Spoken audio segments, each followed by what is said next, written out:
పడవ ఏ రోజైనా మునిగిపోవడం ఖాయం. నీ నావ ఏ రోజైనా కొట్టుకొని పోవడం ఖాయం.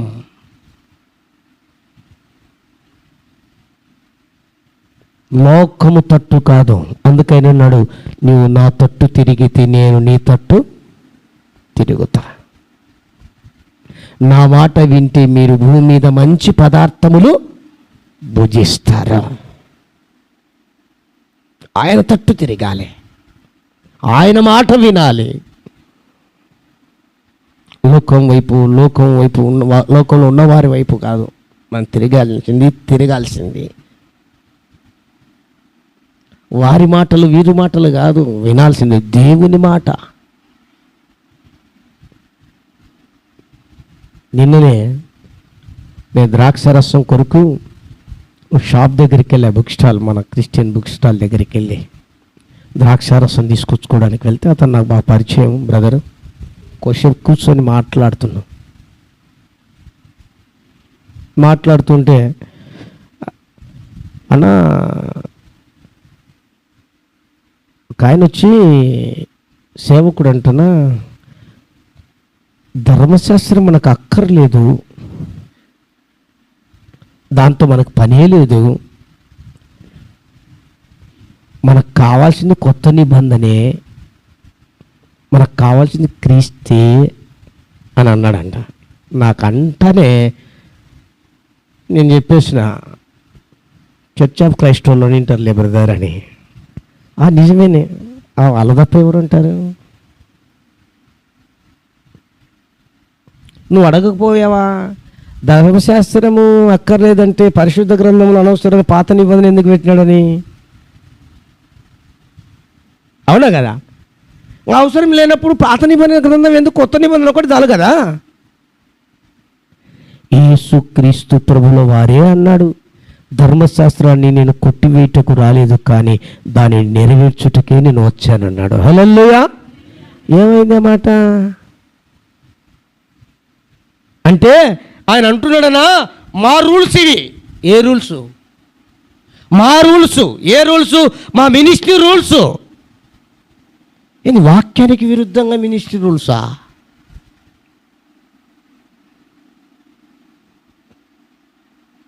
అని ఓ చిన్న లాజిక్గా చెప్పాడంట లోకంతో. ఇప్పుడు ఒక సెల్ ఫోన్ పాతది పడిపోయింటే కొత్తది కొనుక్కోవా? ఏమన్నది దానికి దీనికి?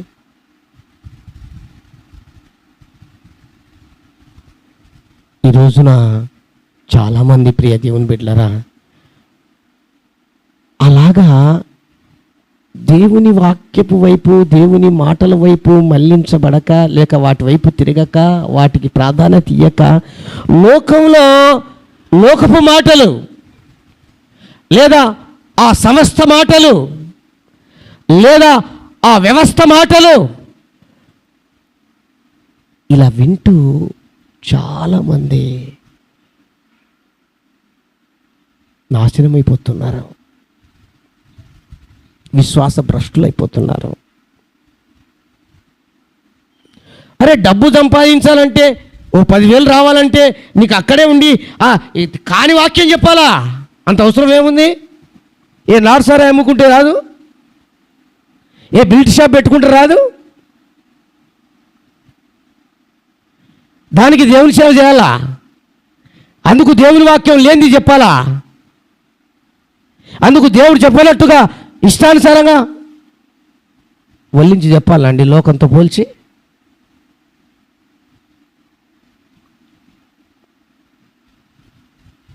కొందరు ఉంటారు అదే పని కట్టుకొని, ఎందుకంటే వాళ్ళకి కావాల్సిన కొంచెం డబ్బులో జీతానికి, నెలకు జీతం వస్తే చాలు, లేదంటే కారులో తిరుగుతూ ఉంటే సారు, విలాసవంతమైన జీవితానికి ఆ ఖర్చులకు ఇస్తుంటే చాలు. వారు పంది అంటే పంది, నంది అంటే నంది. అరే పంది నంది నంది పంది ఎట్టవుతుంది ఆలోచనలా? మనతో కూడా కొందరు చాలామంది అంటుంటారు కదండి, కాదండి ఇలా కాదండి అలా అండి. అందుకనే దేవుని వాక్యం చదవాలండి, అందుకని దేవుని వాక్యం శ్రద్ధగా వినాలండి, అందుకనే దేవుని మాటలు చక్కగా హృదయంలో ఉంచుకొని దాని ప్రకారంగా వారితో మాట్లాడాలండి. లేకుంటే చాలామంది అందరి దేవుళ్ళు ఈయన ఒక దేవుడు, కరెక్టే అందరిలో ఈయన ఒకడు, కరెక్టే.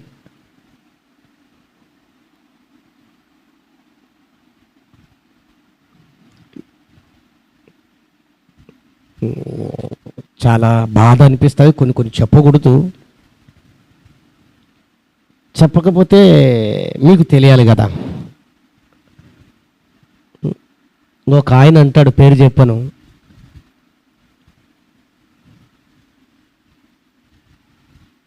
తైలాభిషేకం ద్వారా పాపక్షమాపణ కలుగుతుందంట. విన్నారండి? విన్నది బైబిల్లో ఎక్కడన్నా ఉందా? ఒకసారి ఆలోచన చేయండి. తైలాభిషేకం చేయడం తప్పు కాదు, తైలాభిషేకం ద్వారా పాపక్షమాపణ తప్పు అంటున్నా.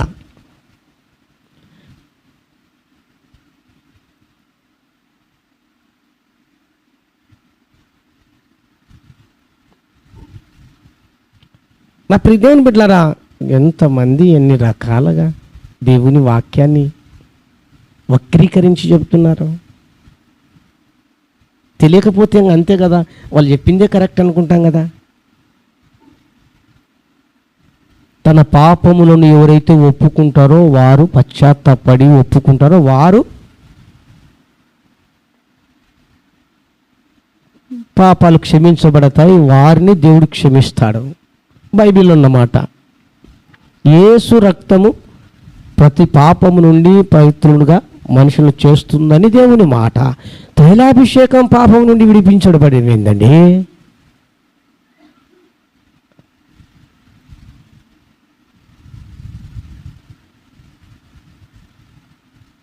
దేవుని బిడ్డలారా, జ్ఞాపకం చేసుకుందాం. ఇంకా చాలా ఉన్నాయండి. కొన్ని మచ్చుకు, కొన్ని మాత్రం 1, 2 అన్ని జ్ఞాపకం చేస్తే మీ బుర్రలు పాడవుతాయి. ఎందుకంటే ఉన్న వాక్యం మీదనే కాస్త, లేకపోతే మరలా ఇవన్నీ మీకెందుకు? డౌట్ ఉంటే అడగండి. దేవునికి స్తోత్రం, హల్లెలూయా, హల్లెలూయా. అది నాకు తెలిస్తే చెబుతా. దేవునికి స్తోత్రం, హల్లెలూయా. తెలుసుకోవడానికి ప్రయత్నం చేస్తా. కనుక జ్ఞాపకం చేస్తున్నాను, లోకంలో ఉన్నవారు ఎందరో ఎన్నో రకాలుగా చెప్తారు. ఏ మాట వినొద్దు. ఇప్పుడు పని కట్టుకొని వచ్చి ఇంటికి వచ్చి చెప్తున్నారు కొందరు, ఇంటింటికి వచ్చే.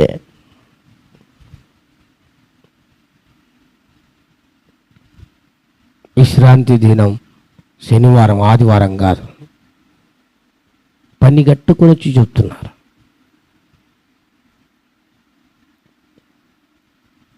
ఎవరు కాదంటున్నారో నాకు అర్థం కాలే వాళ్ళకు. విశ్రాంతి దినం ఆదివారమే, శనివారమే కాదనలా. ప్రభు దినం ఆదివారం, ప్రభు తిరిగి లేచిన రోజు ఆదివారం, ప్రభు శరీరము రొట్టె ద్రాక్షరసం పుచ్చుకునే రోజు ఆదివారం, ప్రభు దగ్గరికి పోయిన రోజు ఆదివారం. ఇది తెలుదు మాకెందుకు? అవి ఒకటే, మిగతావి మాకు కాదు, మిగతా వాక్యాలు మాకు కాదు, ఒకటే.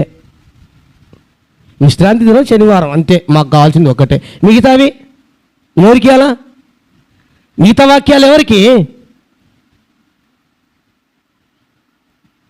నేను అంటున్నా, ఒక్క ఆదివారము, ఒక్క శనివారం కూడా కాదు, రోజు. దేవునికి స్తోత్రం, హల్లెలూయా. రోజు నీకు ఓపిక ఉంటే, రోజు ప్రభువుని స్తుతించి ఆరాధించు. ఎవరోదంటున్నారు? రోజు దేవుని సన్నిధికి వచ్చి ప్రార్థన చేయి. ఎవరోదంటున్నారు? కొందరు. నేనేమంటున్నా అంటే కొందరు ఈ మధ్య జరుగుతున్నాయి కాబట్టి మీకు కొన్ని చెబుతున్నాను, జాగ్రత్త. మీరు అలాంటి వాళ్ళని ఇంట్లో చేర్చుకున్నారో చెడిపోతారు, నాశనం అయిపోతారు. బైబిల్లో చెప్తున్నాడు దేవుడు, నేను చెప్పిన మాట కాదు. నా నామములు తప్ప, అనగా యేసు నామములు తప్ప ఎవరిని ఇంట్లో చేర్చుకోవద్దు, కనీసం వందనాలు కూడా చెప్పొద్దు అన్నాడు. నేను చెప్పిన మాట కాదు. ఎవరిని చేర్చుకోవద్దు, ఎవరికి వందనాలు చెప్పొద్దు, యేసు నామములో మాత్రమే. మరి నీకు లోకంలో లోకరీత్యా ఎందరు ఎన్ని రకాలుగా మత ప్రచారమనో, కుల ప్రచారమనో, వర్గ ప్రచారమనో, ఇంకొక మా సమస్త రూలనో, మా సంస్థ యొక్క ఆజ్ఞలను ఎన్నో రకాలుగా చెప్తుంటారు. అవన్నీ అలా పక్కన పెట్టండి. ఇదిగో సమస్తానికి మూలాధారమైన పరిశుద్ధ గ్రంథం మనకు ఆధారం. దేవునికి స్తోత్రం, హల్లెలూయా. పరిశుద్ధ గ్రంథంలో ఉందా? దాన్ని నమ్ము. యేసయ్య ఏం చెప్తున్నాడో ఆ మాట విను. వాక్యం ఏం మాట్లాడుతుందో ఆ వాక్యం విను. ఒకటే కాదు, అన్నీ మనకే, అన్నీ మనకే. ఒక్కటే కాదు, ఒక్క వాక్యమే కాదు మనకు, అన్నీ. కనుక జ్ఞాపకం చేస్తున్నాను, లోకపు మాటలు, లోకంలో ఉన్న వారి మాటలు, సంస్థల మాటలు, లేదా లోకములో తిరుగుతూ అవి ఇవి పోల్చి రకరకాలుగా నిన్ను ఇబ్బంది పెట్టేవారి ఆ మాటలు మీరు వినొద్దు. దేవుని తట్టు తిరగండి, దేవుని మాట వినండి, దేవుని వాక్యము వినండి. అప్పుడు నీవు నాశనం కావు. దేవుడు నిన్ను విడిచిపెట్టడు, దేవుడు నిన్ను మరిచిపోడు. దేవుడు నిన్ను ఏ చోటు నుండి తీసుకొని వచ్చాడో అదే చోటికి నువ్వు వెళ్ళంత వరకు కూడా ఆయన పని నీతో చేయించి మరి తీసుకొని వెళ్తాడు. దేవునికి స్తోత్రం చెప్పండి, హల్లెలూయా, హల్లెలూయా. కనుక దేవుడు నిన్ను విడిచిపెట్టలేదు. నువ్వే ఆయన విడిచిపెట్టి తిరుగుతున్నావేమో, మరిచిపోయి తిరుగుతున్నావేమో, ఆయన మాట వినక ఇంకా నువ్వు నడుస్తున్నావేమో. ఒక్కసారి నీకు నీవు ఆత్మ పరిశీలించుకొని ఈరోజు తీర్మానం చేసుకో. ఇక మీదట నీ మాట వింటాను ప్రభువా. లోకంలో ఎందరో వస్తుంటారు, పోతుంటారు. లోకంలో ఉన్న జ్ఞానం వేరు, దేవుని గ్రంథంలో ఉన్న జ్ఞానం వేరు. లోకంలో ఉన్నటువంటి పరిస్థితులు వేరు, బైబిల్ గ్రంథములో ఉన్నటువంటి ఆ దేవదేవుడు చేసిన కార్యాలు వేరు. అన్నీ అవి ఇవే, ఇవి అవి అనుకుంటే మనం పొరపాటే. అందరిలో ఒక్కడు కాదు, ఒక్కడిలోనే అందరూ. దేవునికి స్తోత్రం, హల్లెలూయా. అందరిలో ఒక్కడు కాదు యేసయ్య, యేసయ్యలోనే అందరూ. గ్రంథం, పరిశుద్ధ గ్రంథం చెప్పే మాట. అట్టి దేవుడు నిన్ను విడిచిపెట్టలేదు. నువ్వు నాశనం కావాలని అంతకంటే కోరుకోలేదు.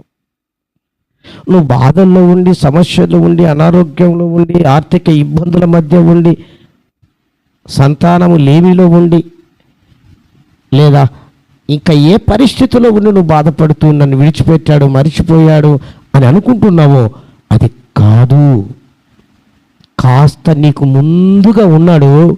ఇంకా జటిలమైన, కఠినమైన, దుర్బలమైన ఆ పరిస్థితులన్నిటి నుండి నువ్వు దాటించటానికి ముందుగా వెళ్ళి మెట్టగా ఉన్న స్థలాలను సరళం చేస్తున్నాడు యేసయ్య. ముళ్ళ చెట్లను, కంప చెట్లను, గచ్చ పొదలను, కొండలను, లోయలను, గుట్టలను, అడవులను నువ్వు నడిచేదానికి రహదారిగా ఆయన ముందుగా వెళ్తా ఉన్నాడు. ఇది గ్రహించు. ఆయన తట్టు తిరుగు, నిన్ను విడిచిపెట్టాడు. ఆయన మాట విను, నిన్ను మర్చిపోడు.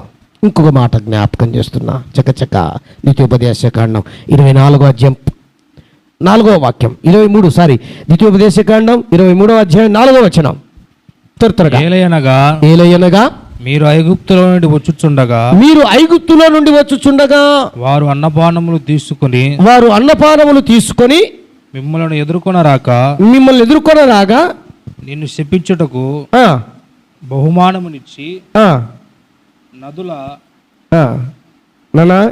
ద్వితీయోపదేశకాండం 23వ అధ్యాయం 4వ వచనం చదవండి చకచక. వచ్చుచుండగా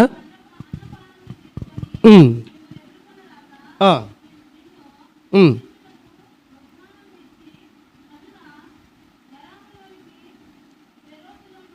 ఉమ్.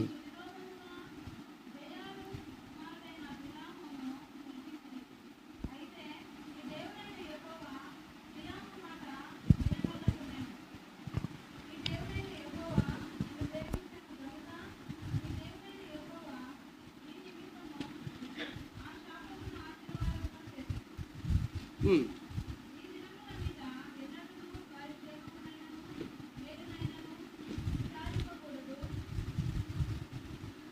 23:4.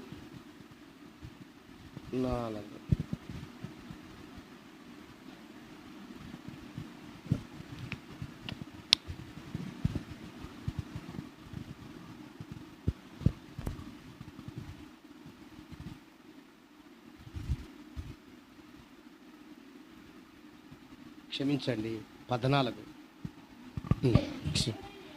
నీ దేవుడైన యెహోవా విడిపించుటకును నీ శత్రువులను నీకు అప్పగించుటకును నీ పాలెములో సంచరించుచుండును గనుక ఆయన నీలో అసహ్యమైనను ఏనినైనను చూచి నిన్ను విడవకుండునట్లు నీ పాలెములో పరిశుద్ధముగా ఉండవలెను.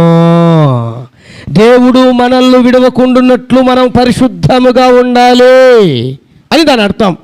అందుకు ఆ రోజున తన ప్రజలతో నాయకునితో మాట్లాడుతున్న మాట ఈ మాట ఏమని, ఇదిగో నేను మిమ్మల్ని ఏమాత్రము కూడా విడిచిపెట్టను, నీ శత్రువుని నీకు అప్పగిస్తా. అయితే ఈ పాలెములోనే నేను సంచరిస్తున్నాను. మీరేం చేయాలి? మీలో ఉన్నటువంటి అసహ్యమైనది దేనినైనా ఉంటే గినక దాన్ని తీసేసుకొని ఇదిగో పరిశుద్ధముగా పాలెములోనికి రా. దేవునికి స్తోత్రం. హల్లెలూయా, హల్లెలూయా. పరిశుద్ధంగా రా, అలా రా. నేనేం చేస్తా? నీ శత్రువు నీ చేతికి అప్పగిస్తా. దేవునికి స్తోత్రం. హల్లెలూయా. నేను నిన్ను విడిపిస్తా. దేంట్లో ఉన్నా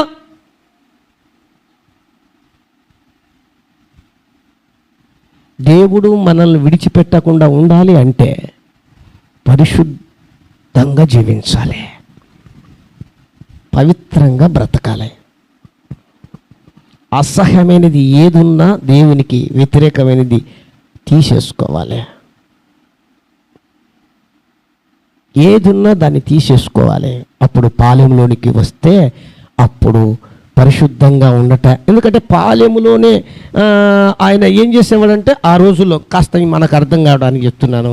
ప్రియ దేవుని బిడ్డలారా, ఏదైనా కానీ పొరపాటున దేవునికి వ్యతిరేకమైన పని చేశారో మాట్లాడారో అనుకోండి, ఆ రోజున ఏం చేసేవారంటే ఆ పాలెం వెలుపట ఉండాలని మాట, ఆజ్ఞ.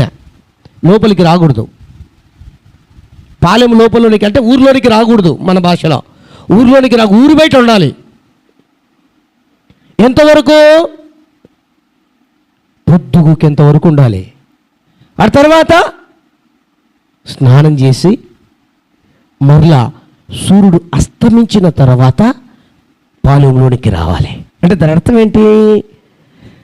నువ్వు ఏదైనా దేవునికి వ్యతిరేకంగా అపరిశుద్ధంగా ఉన్నప్పుడు నువ్వు శుద్ధి చేయబడాలి.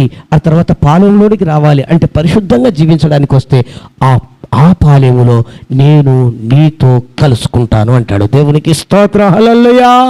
అంటే పరిశుద్ధులతో ఆయన కలుసుకుంటాడు, పవిత్రులతో ఆయన సహజీవనం చేస్తాడు,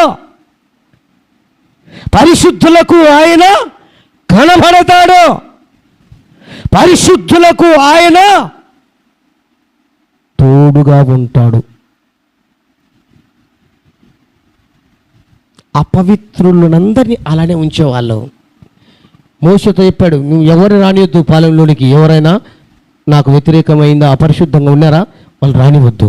ఎందుకంటే పాలెంలో పరిశుద్ధులే ఉండాలి. ఎందుకంటే ఆ పరిశుద్ధుల దగ్గరికే నేను రావాలి, అపరిశుద్ధుల దగ్గర ఉండాలి కదా అన్నమాట అక్కడ చెప్తున్నాడు. అందుకు నేను చెప్తున్నా ఈరోజు నా ప్రేమతో, దేవుడు మనలను మన కుటుంబాలను విడవకుండా ఆయన ఉండాలి అంటే, విడిచిపెట్టకుండా ప్రభు మనల్ని నడిపించాలి అంటే, శత్రువులను మన చేతికి అప్పగించాలి అంటే, శత్రువులపై మన విజయం పొందాలి అంటే, దేవుడు మనకు తోడుగా ఉండాలి అంటే మనం పరిశుద్ధంగా జీవించాలి. ఆయన విడిచిపెట్టడం.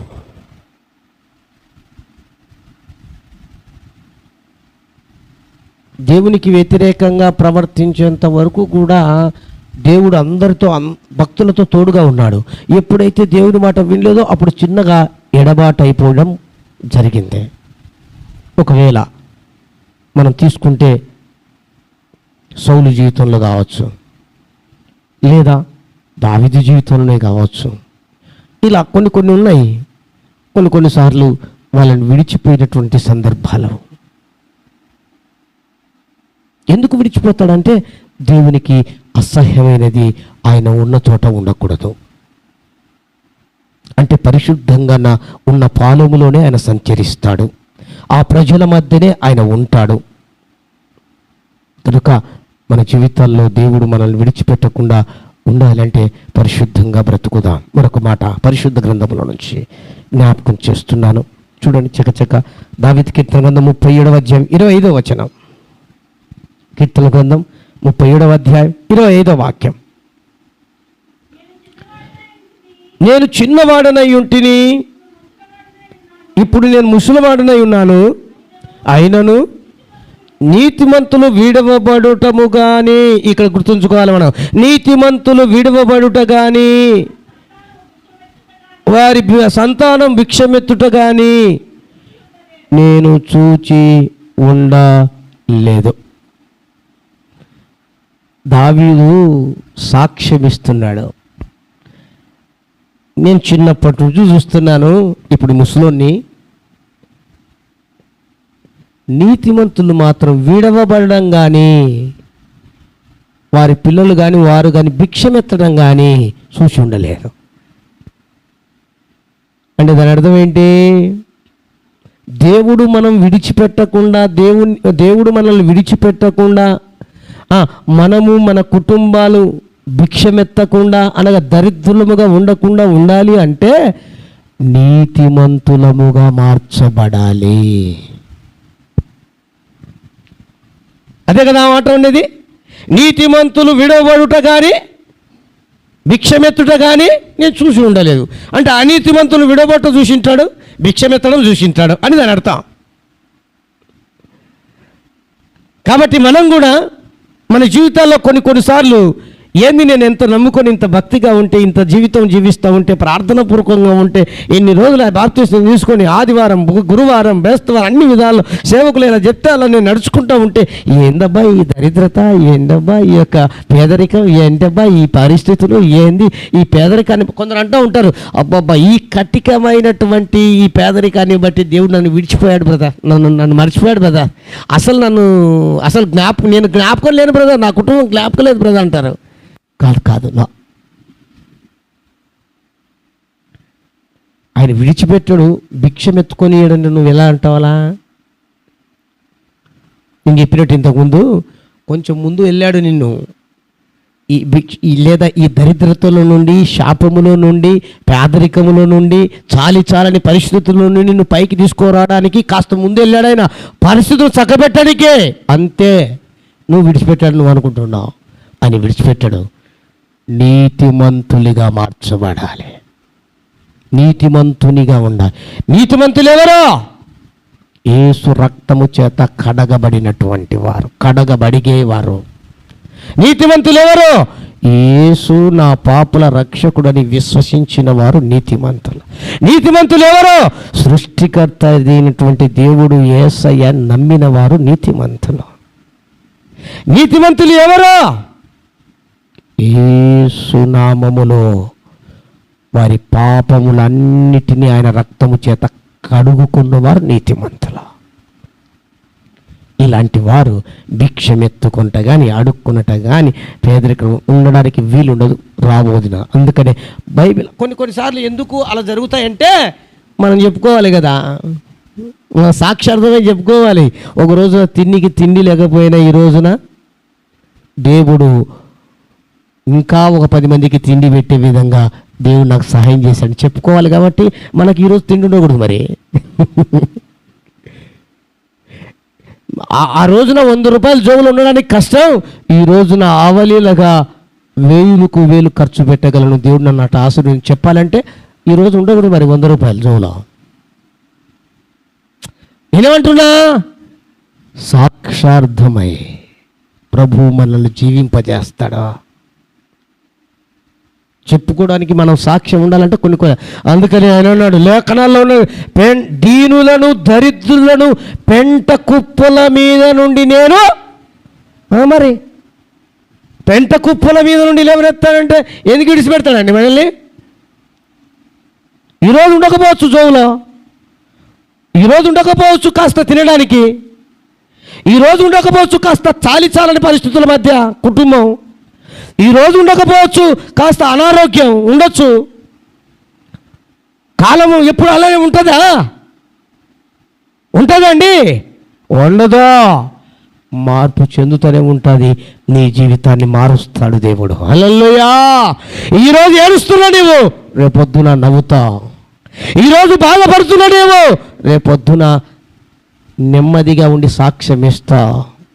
ఈరోజు కష్టాల్లో ఉన్న నీవు విడిపించబడిన తర్వాత నేను ఈ భయంకరమైన కష్టాల గుండా వెళ్ళి ఇదిగో ఇంత ఏ కష్టం లేకుండా బ్రతుకుతున్నాను చెప్పగలుగుతా. కనుక జ్ఞాపకం చేస్తున్నాను, ఆయన నిన్ను విడిచిపెట్టడు, విడవలేదు. కీర్తన గ్రంథం 37వ అధ్యాయం 28వ వాక్యం. కీర్తన గ్రంథం 37:28. అక్క ఏలయనగా యెహోవా న్యాయమును ప్రేమించువాడు. అబ్బో, ఎవరిని? ఆడ మీరు ఆగాల కొంచెం.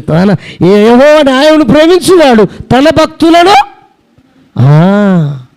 మరి నువ్వు విడిచిపెట్టాడని నువ్వు ఎట్లా అనుకుంటున్నావు? మర్చిపోయాడని ఎలాగనుకుంటున్నావు? ఓ భక్తురాలా, భక్తుడా, ఆయన నిన్ను విడిచిపెట్టలా. ఆయన భక్తులను ఆయన విడువడు. ఈరోజు నేను కూడా ఆయన భక్తుని కావాలి, ఆయన భక్తురాలి కావాలి, ఆయన ఎందుకు భయభక్తులు నిలపాలి, నేను కూడా నీతిమంతునిగా నీతిమంతురాలుగా తీర్చబడాలి, ఆయన రక్తం చేత కడగబడాలి, పాప క్షమాపణ పొందాలి.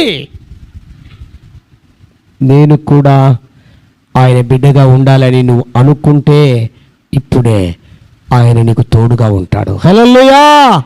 ఇక్కడ ఉన్నా, వెలపట ఉన్నా, లైవ్లో చూస్తున్నా, నీకు తోడై ఉండి నిన్ను కాపాడి ఆయన మరలా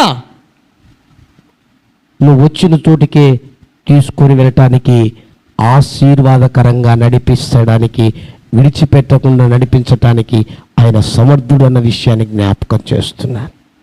కనుక ఆయన భక్తి చేద్దాం. ఆయన భక్తి చేయకుండా, ఆయన భక్తిలో ఉండకుండా, ఆయన నీతిని ప్రేమించేవాడు, నీతి న్యాయాలు తెలిసినవాడు, అన్నిటినీ గ్రహించినవాడు, నీతి న్యాయములను ప్రేమించే ఆయన భక్తి చేయకపోతే మనల్ని విడవబడతాం. భక్తులు విడవబడరు, భక్తిహీనులు విడవబడతారు. భక్తిహీనులు విడవబడతారు. భక్తులను ఆయన విడిచిపెట్టడం. అదే కీర్తన గ్రంథం 116వ అధ్యాయం 6-8. కీర్తన గ్రంథం 116వ అధ్యాయం 6-8 వాక్యం చూద్దాం. యెహోవా సాధువులను కాపాడువాడు, నేను కృంగి ఉండగా ఆయన నన్ను రక్షించెను. నా ప్రాణమా, యెహోవా నీకు క్షేమము విస్తరింపజేసి ఉన్నాడు, తిరిగి ప్రవేశించవచ్చు. ప్రియ దేవుని బిడ్డలారా, అక్కడ అంటాడు, ఏమంటాడంటే, ఇదిగో సాధువులను నేను కాపాడుతానంటే, సాధువులు అంటే కాషాయ వస్త్రం వేసుకొని తిరిగి ప్లాట్ఫారం తిరిగి వారిని కాదు నేను చెప్పే. సాధువు అంటే మంచి స్వభావం. కాషాయ వస్త్రాలు వేసుకొని గడ్డ మీకు చూపించుకుంటే మా సాధువులు కాదు, ఇది కాదు, వాళ్ళ గురించి నేను మాట్లాడట్లే. సాధువు అంటే మంచి స్వభావం కలిగిన వారని దాని అర్థం. వారికి దేవుడు విడిచిపెట్టడం, వారిని మర్చిపోవడం. చివరి మాట జ్ఞాపకం చేసి ముగిస్తాను. అందుకు మనం చేయాల్సిన ప్రాముఖ్యమైన మరొక పాట యోహాను సువార్త 14వ అధ్యాయం 17-18 వచనాలు. యోహాను సువార్త 17వ అధ్యాయం 18 వచనం, 14, 10, 17, 18. యోహాను సువార్త 14వ అధ్యాయం 17వ వచనం 18వ వచనం. లోకం ఆయన చూడదు, ఆయనను ఎరగదు కనుక ఆయనను పొందనేరదు. మీరు ఆయనను ఎరగరు, ఎరుగుదురు. ఆయన మీతో కూడా నివసించును, మీలో ఉండును. మిమ్మల్ని అనాథలుగా విడువను, మీ వద్దకు వత్తును. కొంతకాలమైన తర్వాత లోకము నన్ను మరి అన్నాడు. జ్ఞాపకం చేసుకుందా. లోకం ఎరగదు ఆయనను, కానీ నువ్వు నన్ను ఎరుగుదువు. నేను మిమ్మల్ని అనాథలుగా విడిచిపెట్టాను. దాని అర్థం ఏంటంటే, మీరు నన్ను పరిపూర్ణంగా సంపూర్ణంగా ఎరుగుతే మిమ్మల్ని అనాథలుగా విడిచిపెట్టాను, మిమ్మల్ని అనాథ కుటుంబాలుగా విడిచిపెట్టాను. ఇంకా మేము అనాథ ఆశ్రమాలకు వెళ్ళి మిమ్మల్ని మీ చేత సహాయం చేయిస్తాను, అనాథలుగా విడిచిపెట్టాను. అందుకు దేవుణ్ణి మనం పరిపూర్ణంగా ఎరగాలి అంటే తెలుసుకోవాలి, గ్రహించాలి. ఆ దిశగా మన ఆత్మీయ జీవితాలను మనం మలుసుకుంటే, ప్రియ దేవుని బిడ్డలారా, నువ్వు ఒంటరిగా ఉన్నా, వ్యక్తిగతంగా ఉన్నా, ఒక కుటుంబంగానే ఉన్నా, ప్రభు యాకోబుతో ఉన్నట్లుగా నీతో ఉంటాడు. యాకోబును కాపాడినట్లు నిన్ను కాపాడుతాడు. యాకోబును తిరిగి ఆశీర్వదించి దీవించి మరలా తన దేశంలోనికే తీసుకొని పోయినట్లుగా నిన్ను మరలా నువ్వు వచ్చిన చోటి నుండే ఆయన తీసుకొని వెళ్ళి అక్కడికి నిన్ను ఆశీర్వాదకరంగా ఉంచుతాడు. నిన్ను, నీ కుటుంబాన్ని ఆయన విడిచిపెట్టలేదు, మరిచిపోలేదు. నీ పరిస్థితులు నిన్ను కుదిపి వేస్తున్న విధానాన్ని బట్టి, నీకు వ్యతిరేకంగా ఆ పరిస్థితులు ఉన్న విధానాన్ని బట్టి వేదన పడుతున్నావు, దుఃఖపడుతున్నావు, శ్రమ పడుతున్నావు. నీ మనసులో అనుకుంటున్నావు విడిచిపోయాడేమో, మరిచిపోయాడేమో. కాదు, విడిచిపెట్టడం.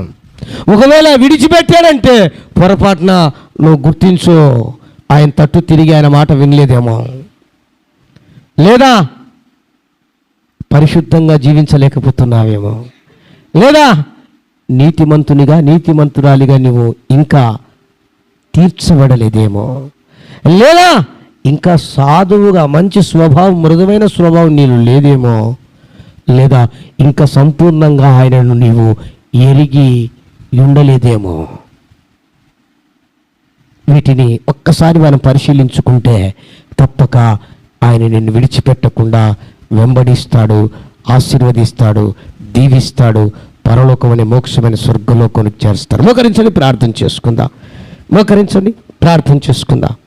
విన్న మాటలను బట్టి ప్రభువా, నాతో మీరు మాట్లాడిన మాటల కొరకు కృతజ్ఞతలయ్యా.